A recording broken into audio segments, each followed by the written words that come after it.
Quelle que soit la culture, le continent, l'organisation et le contexte, il y a toujours moi j'aimerais bien être exemplaire, mais je ne peux pas l'être parce qu'au-dessus, on ne l'est pas. Et la vraie question, c'est d'abord de commencer par soi-même. La question d'exemplarité est au cœur de la question de la transformation et on ne va pas transformer le monde si on ne commence pas par se transformer soi-même. Comme coach chez Turning Point, j'entends beaucoup de nos clients qui nous disent que quand ils sont au travail, ils sont obligés de porter un masque et qu'ils n'arrivent pas à être eux-mêmes. Pour moi, manager avec son âme, c'est manager en étant pleinement soi-même.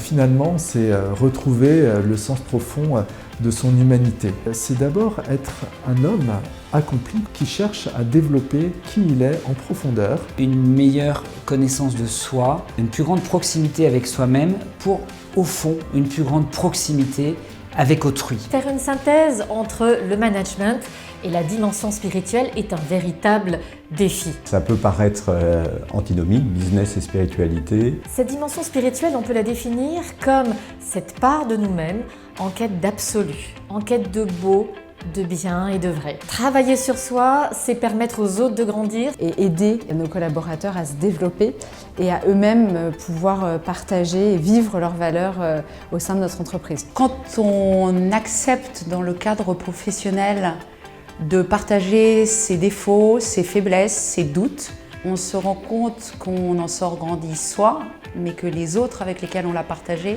en sortent aussi grandis. C'est tout le sens que nous voulons mettre dans aussi ce projet de retraite pour dirigeants que nous proposons pour aller à la recherche de son âme, explorer, rencontrer et proposer un engagement renouvelé et très inspirant.